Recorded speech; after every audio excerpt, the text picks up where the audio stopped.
সিদ্দিক রাদিয়াল্লাহু তাআলা আর সহ্য করতে পারলেন না। আবু বকর সিদ্দিক সাথে সাথে ফিনহাজের গালের মধ্যে একটা থাপ্পড় লাগায় দিলেন। এত জোরে থাপ্পড় লাগায় দিলেন ফিনহাজের গালের মধ্যে আবু বকর সিদ্দিকের হাতের 5টা আঙ্গুলের ছাপ পড়ে গেল। ফিনহাস নিচে পড়ে গেল। আবু বকর সিদ্দিক কোনো চিন্তা করেন নাই, মজলিসে কে কি করবে, আমার কি হবে, কোনো চিন্তা করেন নাই। আবু বকর সিদ্দিক রাদিয়াল্লাহু তাআলা ফিনহাজের কাছ থেকে চলে আসলেন। ফিনহাস আবার নবীদের কাছে এসে বিচার দায়ের করলো, নালিশ দায়ের করলো, গো পয়গম্বর, আপনার আবু বকর আমাকে থাপ্পড় মেরেছে, আমার গালের উপর থাপ্পড় বসায় দিয়েছে। এই যে দেখেন আমার গালের মধ্যে আজকে 5টা আঙ্গুলের ছাপ পড়ে গেছে। পয়গম্বর, আপনি আবু বকরকে ডাকেন, আবু বকরের কাছে, আবু বকরের ব্যাপারে আপনার কাছে বিচার চাই। হযরত আবু বকর সিদ্দিক রাদিয়াল্লাহু তাআলাকে ডাকার জন্য আমার পয়গম্বর খবর পাঠিয়ে দিলেন, যাও আবু বকরকে নিয়ে আসো। হযরত আবু বকর দেরি করলেন না, তিনি চলে আসলেন। এসে বললেন, ওগো পয়গম্বর, আসামি হাজির, আপনি বিচার করুন। কি বিচার করবেন? হযরত আবু বকর সিদ্দিককে বললেন, আবু বকর, তুমি কি ফিনহাসকে থাপ্পড় মেরেছো? আমার তো বিশ্বাস হয় না, তার কারণে থাপ্পড় মারার কাজ তোমার না, তুমি হলো আরহামু উম্মতি বি উম্মতি আবু বকর, তোমার কাজ না, এই কাজটা হলো হযরত ওমরের। ওমরই তো থাপ্পড় মারে, ওমর থাপ্পড় মারে, আমার বিশ্বাস হয় না তুমি মেরেছো। হযরত আবু বকর সিদ্দিক রাদিয়াল্লাহু তাআলা পিছনের দিকে তাকায় দেখে ফিনহাস সেখানে বসা। হযরত আবু বকর সিদ্দিক হাতের আস্তিন গোছায়, হাতের জামার হাতলি গোছায় আর বলে, পয়গম্বর অনুমতি দেন, আর একটা থাপ্পড় আমি ফিনহাসকে মারি। তার কারণ ফিনহাস প্রথমবার আল্লাহকে গালি দিয়েছে, আপনাকে গালি দিয়েছে, আমাকে গালি দিয়েছে, কিছু বলি নাই। দ্বিতীয়বার যখন বলেছে তখনও কিছু বলে নাই। ওগো পয়গম্বর, আপনি অনুমতি দেন, আমি তাকে আর একটা থাপ্পড় মারি। তার কারণ আমার ব্যাপারটা আমি মাফ করে দিলাম। আপনি পয়গম্বর, আপনাকে গালি দিয়েছে। ওগো পয়গম্বর, আল্লাহকে গালি দিয়েছে। যখন আল্লাহকে গালি দিয়েছে তখন আমি সহ্য করতে পারি না, একটা থাপ্পড় লাগিয়ে দিয়েছি। অনুমতি দেন, আর একটা থাপ্পড় বাকি আছে। আল্লাহর জন্য একটা থাপ্পড় মেরেছি, কিন্তু আপনি নবী, আপনার জন্য যে থাপ্পড়টা, সেই থাপ্পড় এখনো মারা বাকি রয়েছে। অনুমতি দেন, আর একটা থাপ্পড় আমি ফিনহাসকে বসায় দেব।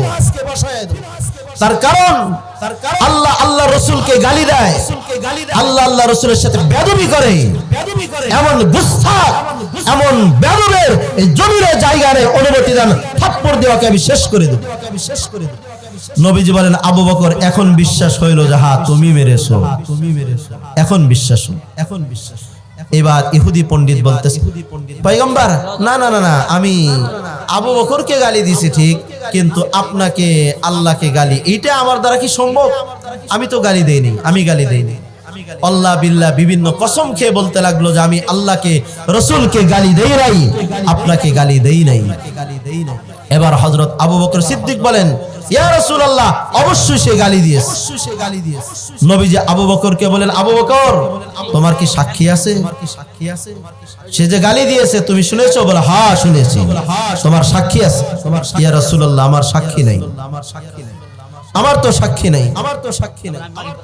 নবীজি বললেন, আবু বকর, যেহেতু তোমার সাক্ষী নাই, এই জন্য এখন বিচার তোমার উপর কার্যকর করা হবে। ফিনহাস তোমাকেও থাপ্পড় মেরে দেবে, কিসাস হবে, বদলা হবে। হযরত আবু বকর নবীজিকে বললেন, ওগো পয়গম্বর, বিচার আপনি কার্যকর করেন, আমার কোনো আপত্তি নাই, কিন্তু আপনার কাছে আজ রাত আমি আপনার কাছে সুযোগ চাই, আগামীকাল সকালবেলা আপনি বিচার কার্যকর করবেন।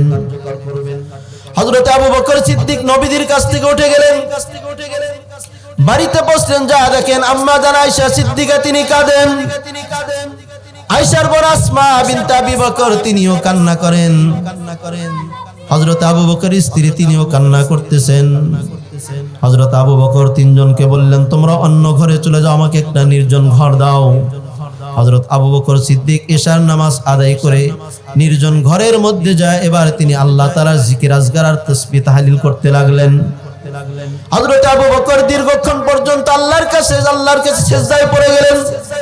সিজদায় পড়ে হযরত আবু বকর যার হয়ে কাঁদলেন আর বললেন, রব্বুল আলামিন, আয়ার সাজিমের মালিক আপনাকে গালি দিয়েছে ফিনহাস, আমার রাসূলকে গালি দিয়েছে ফিনহাস। ওগো আল্লাহ, আমি আবু বকরকে গালি দিয়েছে, আমার কোনো আপত্তি নাই। সে যে গালি দিয়েছে আর কেউ না শুনলে, আর সাজিবের মালিক আপনি তো শুনেছেন। আমার সহ্য হয় নাই, তাকে আমি থাপ্পড় মেরে দিয়েছি। ওগো মালিক, আপনি আমার জন্য সাক্ষী, আমার আপনি ছাড়া আর কেউ সাক্ষী নাই, আপনি ছাড়া আমার সাক্ষ্য দেওয়ার মতো কেউ নাই। হযরত আবু বকর সারা রাত আল্লাহর দরবারে সিজদায় পড়ে মোনাজাতের মধ্যে কাঁদলেন। যখন মসজিদে নববী থেকে আজান ভেসে আসলো, ফজরের আজান হয়ে গেল, হযরত আবু বকর সিদ্দিক এবার ফজরের নামাজে হাজির হবেন। কিন্তু হযরত আবু বকর প্রত্যেকদিন সামনের কাতারে যান, আবু বকর আজকে সামনের কাতারে নাই। সাহাবা আজমাইন বারবার পিছনের দিকে তাকান, আবু বকর কই, আবু বকর এখনো কেন আসে না, আবু বকর কোথায় গেল? হযরত আবু বকর তিনি শেষ কাতারে এসে নামাজে দাঁড়াইলেন, নবীজির পিছনে ফজরের নামাজটা আদায় করলেন। আদায় করার পর সালাম ফিরানোর পর বিচার কার্যকর করা হবে। আবু বকর সামনে আসলেন, নবীজি বিচার কার্যকর করবেন। এমন সময় আবু বকরের সামনে যখন নবীজি হাতের আঙ্গুলে ইশারা করবেন, হাত তুলেছেন মাত্র, এমন সময় পিছন দিক থেকে কে যেন নরম হাতওয়ালা একজন কে যেন এসে আবু বকরের পিছন থেকে, হযরত রাসূল কারীম সাল্লাল্লাহু আলাইহি সাল্লামের পিছন থেকে নরম একটা হাত কে যেন আমার নবীর হাতের আঙ্গুল ধরে বলে, পয়গম্বর, আপনি এখন আবু বকরের উপর হুকুম কার্যকর করেন না, বিচার কার্যকর করেন না। কেন আমি করব না? কে আপনি? বলে, আমি কেউ নই, সাইয়্যিদুল মালায়েকা, আমি হলাম জিবরাইল। জিবরাইল এসেছো? ইয়া রাসূলুল্লাহ, আমি জিবরাইল এসেছি। কি বলতে চাও? বলে, আয়াত শুনুন, তারপরে আবু বকরের উপর আপনি বিচার কার্যকর করুন। কি আয়াত? কি আয়াত? ওগো পয়গম্বর, আল্লাহ রাব্বুল আলামিন কোরআনে কারীমের মধ্যে ইরশাদ করেন, আল্লাহ পাক আয়াতে কারীমা নাযিল করেন, লাকাদ সামিআল্লাহু কাওলাল্লাযীনা ক্বালু ইন্নাল্লাহা ফাকীর, ইন্নাল্লাহা ফাকীরুন ওয়া নাহনু আগনিয়া। ওগো পয়গম্বর, আবু বকরের কথা স্বয়ং আল্লাহ রাব্বুল আলামিন শুনেছেন, আল্লাহ পাক তিনি আরশে আজিম থেকে শুনেছেন। আল্লাহ রাব্বুল আলামিন বলেন, লাকাদ সামিআল্লাহু কাওলাল্লাযীনা ক্বালু, ওই সকল লোকেরা যারা বলে আল্লাহ ফকির ওয়া নাহনু আগনিয়া, আমরা হলাম ধনী, তাদের কথা আল্লাহ পাক শুনেছেন। আল্লাহ রাব্বুল আলামিন আবু বকরের ব্যাপারে সাক্ষী। আল্লাহু আকবার, আবু বকর সাক্ষী। হযরত আবু বকরের ব্যাপারে স্বয়ং আল্লাহ রাব্বুল আলামিন সাক্ষী দেন। আবু বকর যা শুনেছে, শুধু আবু বকর না, আল্লাহ পাকও শুনেছেন। আয়াত নাজিল করে নবীদের সামনে আবু বকরের সত্যতা, আবু বকর যা শুনেছে, সত্য শুনেছে, সেটা প্রমাণ করে দেখাইলেন।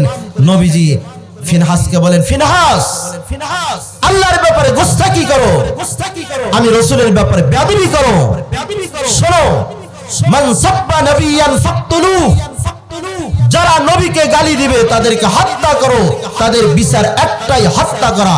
তাদের থেকে তওবাও চাওয়া হবে না। আমার ভাইয়েরা, বর্তমানে এই সময়ে নাস্তিকদের উত্থান, চতুর্দিকেই রাসূলকে নিয়ে কটূক্তি, আল্লাহকে নিয়ে কটূক্তি, ইসলামকে নিয়ে কটূক্তি, মুসলমানদেরকে নিয়ে বিদ্রূপ করা হচ্ছে। মুসলমান যদি এখন ঘুমায় থাকে, তাহলে নাস্তিকরা আরো মাথা চাড়া দিবে, তখন তাদেরকে দমন করা বড় কঠিন হবে। বলেন ঠিক না বেঠিক?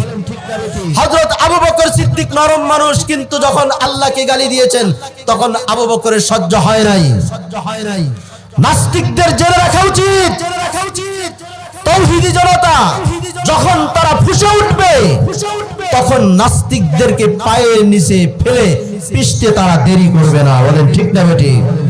আজকে একটা ফেসবুকে দেখে, স্ট্যাটাস দেখে আমি খুশি হলাম। এক জায়গায় কিছু নাস্তিক আল্লাহকে গালি দিয়েছে, ওই নাস্তিককে গাছের সাথে ঝুলায় রেখেছে। মানুষ বারবার কমেন্ট করতেছে, আলহামদুলিল্লাহ, আলহামদুলিল্লাহ। কাজে নাস্তিকেরা সাবধান, তোমরা আমার রাসূলকে নিয়ে বিদ্রূপ করবে, তোমার কল্লা ছিঁড়ে ফেলা হবে। রক্তে যদি আগুন ধরে যায় তোমাদের আউল বাউল নাস্তিকদের মসনদকে উড়াইয়া দেবে। মুসলিম জনতা, তৌহিদি জনতা বিন্দু পরিমাণ খাতির করবে না। তার কারণ ওয়াল্লাযীনা আমানু আশাদ্দু হুব্বান লিল্লাহ, যাদের অন্তরে আল্লাহর মহব্বত বেশি তারা ঈমানদার। ঈমানদারদের অন্তরে আল্লাহর মহব্বত বেশি, যার কারণে যুবকেরা আজকে মাহফিলের আয়োজন করেছে। যুবক ভাইরা তাদেরকে ধন্যবাদ না দিয়ে পারি না। তারা যে আজকে আয়োজন করেছে, আল্লাহ পাক এই ওয়াজ মাহফিলকে ভরপুর কামিয়াবি দান করেন। আমিন বলেন, আমিন বলেন।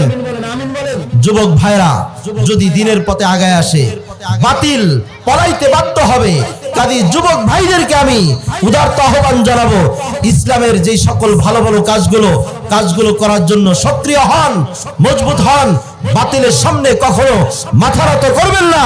দেখেন না, হাদি শহীদ হাদি ওসমান হাদি নিজের জানকে বিলিয়ে দিয়েছে, বাতিলের সামনে মাথা নত করে নাই।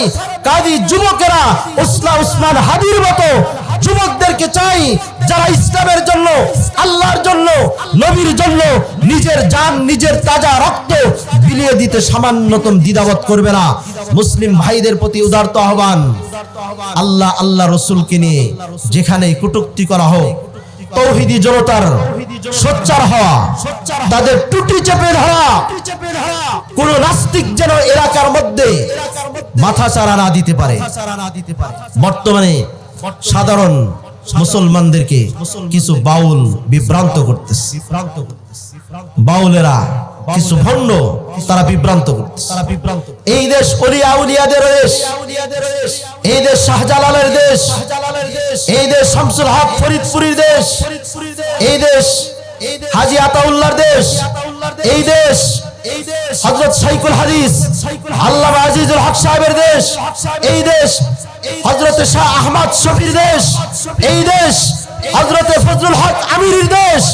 এই দেশ প্রত্যেকটা রন্ধ্রে রন্ধ্রে মুসলমান এবং আল্লাহওয়ালাদের বিচারণ, তাদের পদচারণা রয়েছে। কাজী এই দেশ যত মানুষকে জন্ম দিয়েছে, সুসন্তান জন্ম দিয়েছে, কোনো কুসন্তান জন্ম দেয় নাই। কাজী এই দেশে কোন নাস্তিক মাথাচাড়া দিবে আর তৌহিদি জনতা চুপ থাকবে, তা কখনো নয়। হযরত আবু বকরের উত্তরসূরিরা এখনো আছে। কাজী বাতিলদেরকে সতর্ক করতে চাই, তোমরা থামো, আর মাথা চারা দিও না। যদি বেশি মাথা চারা দাও তোমাদের ঘাড় ভেঙে ফেলা হবে। হযরত আবু বকর সিদ্দিক রাদিয়াল্লাহু তাআলা আমার পয়গম্বরকে বললেন, ওগো পয়গম্বর, আমি তো বলেছিলাম, আমি শুনেছি ওই ইহুদি ফিনহাস সে বলেছিল আল্লাহ তাআলা দরিদ্র, আমরা হলাম আল্লাহ তাআলা দরিদ্র ফকির আর আমরা হলাম ধনী। কিন্তু আল্লাহ পাক আয়াতে কারিমা নাজিল করে আপনাকে জানায় দিলেন, না না না, আল্লাহ হলেন ধনী আর সমস্ত মানুষ হলো দরিদ্র। আমার আল্লাহ কেমন ধনী? হযরতে মুসা আলাইহিস সালাম তিনি একবার হযরতে খিজির আলাইহিস সালামকে নিয়ে সমুদ্রের ভিতরে দিয়ে যাইতেছিলেন। হযরত মুসা আলাইহিস সালাম বনি ইসরাইলদেরকে সামনে নিয়ে একদিন ওয়াজ বয়ান করতেছিলেন। এমন সময় একজন ইহুদি, একজন বনি ইসরাইল বলল, গো পয়গম্বর মুসা, আপনি বলুন এই সময় আপনার চাইতে বড় কেউ আর বড় কোনো আলেম আছে নাকি? হযরতে মুসা আলাইহিস সালাম বললেন, না, এই সময় তো আমি পয়গম্বর, আমার চাইতে আর কি বড় হতে পারে? হযরতে মুসা আলাইহিস সালামের এই কথাটা মহান রব্বুল আলামিনের পছন্দ হলো না। আল্লাহ রব্বুল আলামিন জানায় দিলেন, মুসা তুমি কেন এই কথা বললেন না যে আল্লাহ সবচাইতে বড় জ্ঞানী? যাও মুসা, আমার একজন বান্দা আছে খাজির, তার সাথে তুমি সফর করো। হযরতে মুসা আলাইহিস সালাম হযরতে খাজিরের সাথে সফর করলেন। সমুদ্রের মধ্যে সফর করতেছিলেন। এমন সময় যে নৌকা কিস্তির মধ্যে ছিলেন, হযরতে মুসা আলাইহিস সালাম দেখলেন, খিজির আলাইহিস সালামও দেখলেন, একটা পাখি এসে নৌকার কিনারায় যখন বসেছে, ওই পাখিটা সমুদ্রের মধ্যে ঠোক চুবায় আবার যখন সে কিনারায় এসে বসলো, আল্লাহর পয়গম্বর মুসা বললেন, খিজির বললেন, ও মুসা শোনো, ওই যে দেখো। হযরত খিজির আলাইহিস সালাম বললেন, মুসা দেখো, সমুদ্রের মধ্যে ওই যে পাখিটা তার ঠোঁট চুবায় যেই পরিমাণ পানি উঠাইছে, আবার যখন নৌকার কিনারে এসে বসেছে। মুসা, তোমার আমার জ্ঞান, সমস্ত জ্ঞান যদি একত্রে করা হয় তাহলে ওই সমুদ্রের ভিতর থেকে পানি যতটুকু পানি তার ঠোঁটের পাখি তার ঠোঁটের মধ্যে নিয়েছে মূসা, যতটুকু সমুদ্রের পানি কমেছে আল্লাহ রাব্বুল আলামিনের ইলমের কাছে তোমার আমার ইলমের ততটুকু কমে না। আল্লাহ এত জ্ঞানী, সমুদ্রের ভিতর থেকে পাখি ঠোঁটের মধ্যে কি পরিমাণ পানি তুলছে, কি বলেন, বিশাল বড় পানি তো তোলে নাই, 1 লিটার পানিও তো তোলে নাই, শুধু ঠোঁটটা ভিজাইছে। এতেও তো সমুদ্রের কিছু না কিছু পানি কমেছে। কিন্তু মুসা, আল্লাহ রাব্বুল আলামিন যে আহকামুল হাকিমিন, তিনি যে এত জ্ঞানী, তোমার আমার ইলম আল্লাহ পাকের ইলমের থেকে ওই পাখির ঠোঁটে যতটুকু কমেছে ততটুকু আল্লাহর ইলম কমে না। আল্লাহ এত বিশাল, আল্লাহ তাআলা তিনি সবকিছু জানেন। আল্লাহ রাব্বুল আলামিন দুনিয়ার শুরু থেকে শেষ পর্যন্ত সবই জানেন। আপনি আমি কি করি, আপনার আমার অন্তরের মধ্যে কার মহব্বত বেশি, দুনিয়ার মহব্বত না আল্লাহর মহব্বত, রাসূলের মহব্বত নাকি ভণ্ডের মহব্বত, আল্লাহ তাআলা জানেন না জোরে বলেন জানে। আল্লাহ রাব্বুল আলামিন সবকিছু জানেন। আপনার আমার অন্তরে কতটুকু মহব্বত রয়েছে আল্লাহ রাব্বুল আলামিন আপনার আমার মহব্বতের খাতিরে কিয়ামতের দিন আল্লাহ মাফ করে দিবেন। ওয়া ইয়াগফির লাকুম যুনুবাকুম ওয়াল্লাহু গফুরুর রহিম। আল্লাহ তাআলা ক্ষমা করবেন, ক্ষমা করার ক্ষমতা আল্লাহর আছে না নাই জোরে বলেন। আল্লাহ পাক ক্ষমা করবেন, তিনি দয়ালু, তিনি তো চান আমার বান্দা আমার কাছে ক্ষমা চায়। আল্লাহ পাক ক্ষমা চাওয়াকে পছন্দ করেন। আমার যুবক ভাইরা যা করেছে পর্দার আলারের মায়েরা যা অন্যায় অপরাধ করেছি তওবা করি যে আর গুনাহ করব না, গুনাহ থেকে ফিরে আসব। আজকে ওয়াজ মাহফিল সার্থক হবে যদি সামনে আমাদের আমল ভালো হয়, নামাজ ভালো হয়। নামাজ যদি সুন্দর হয় তাহলে বুঝতে হবে ওয়াজ মাহফিল সার্থক। কাজী যুবক ভাইদেরকে আমি প্রথম বলবো, নামাজের ভিতরে যত্নবান হওয়া, নামাজের মধ্যে যত্নবান হওয়া। মা বোনদেরকে বলবো পর্দার প্রতি যত্নবান হওয়া। এতে কি হবে, রব্বে করিম খুশি হয়ে যুবকের সমস্ত গুনাহ মাফ করে জান্নাতের ফয়সালা করে দিবেন। সুবহানাল্লাহ।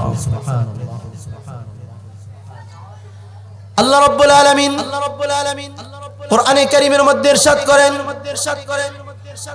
মানুষ যখন আল্লাহ পাককে স্মরণ করে, আল্লাহ পাকের যখন গুণগান করে, আল্লাহ পাক খুশি হন।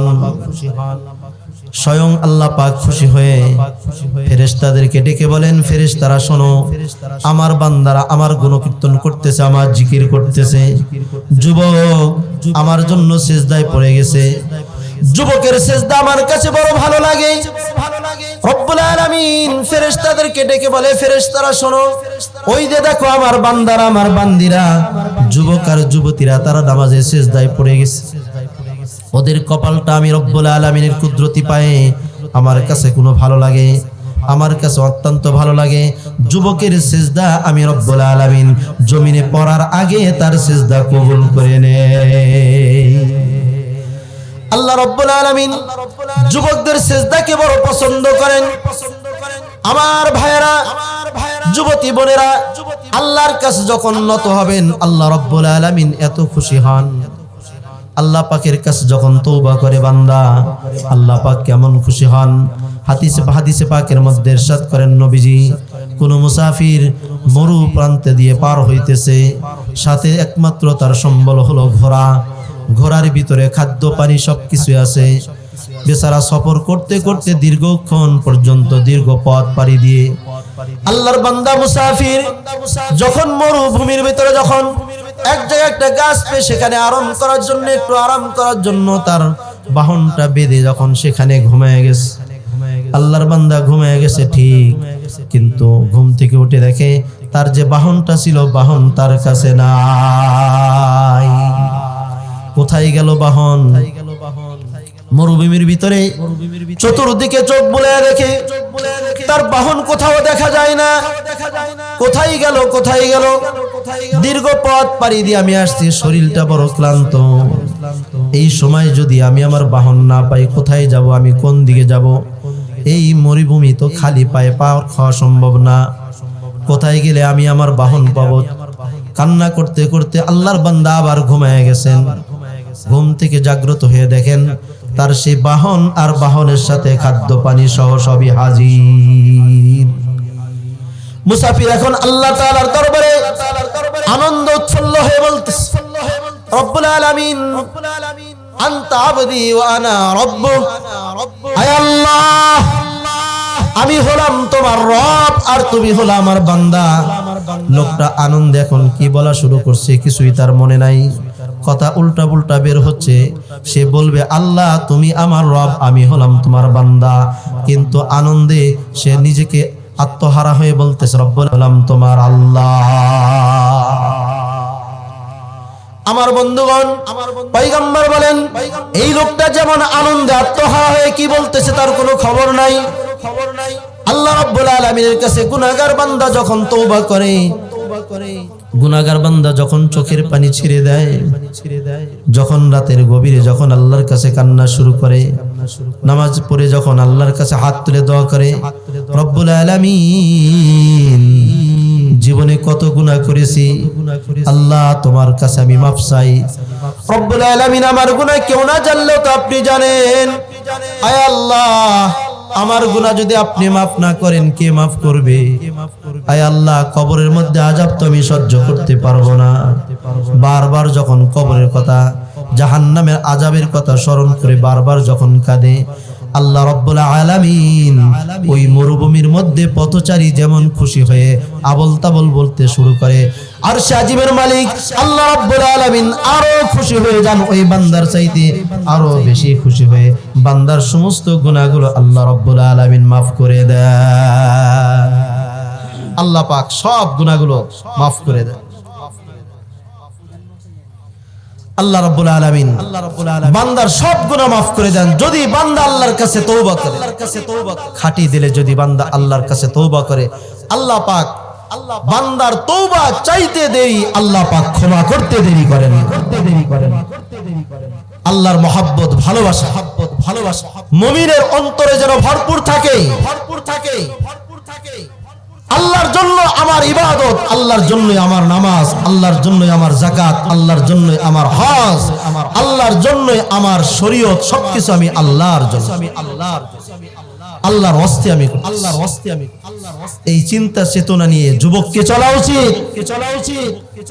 যুবতীগণ মা বাবা তাদের চলা উচিত। আল্লাহর কাছে আমাকে যাইতে হবে, আল্লাহর সামনে আমাকে হাজির হতে হবে। আল্লাহর মহব্বত যদি না থাকে তাহলে আমি কি নিয়ে যাব? মহব্বত শব্দটি একদিক থেকে হয় না, দুই দিক থেকে হয়। আল্লাহকে যদি আমরা মহব্বত করি, আল্লাহ আপনাকে আমাকে অবশ্যই অবশ্যই মহব্বত করবেন, নিশ্চিত আল্লাহ পাক মহব্বত করবেন। কিন্তু আল্লাহকে সেই পরিমাণ ভালোবাসতে হবে। আমার বন্ধুগণ, চেষ্টা করব আল্লাহ তাআলাকে হার হালতে আল্লাহর ভালোবাসা যেন অন্তরে ভরপুর থাকে, মাখলুকের মহব্বত যেন অন্তর থেকে দূর হয়ে খালেক আল্লাহ রাব্বুল আলামিনের মহব্বত যেন আপনার আমার অন্তরে সব সময় জাগ্রত থাকে। আল্লাহ আল্লাহ রাসূলের বিরুদ্ধে কেউ যদি দাঁড়ায়, আমরাও তার বিরুদ্ধে দাঁড়াইতে সামান্যতম দেরি করব না। ইনশাআল্লাহ রাজি আছি ইনশাআল্লাহ। আল্লাহ পাক তৌফিক দান করেন।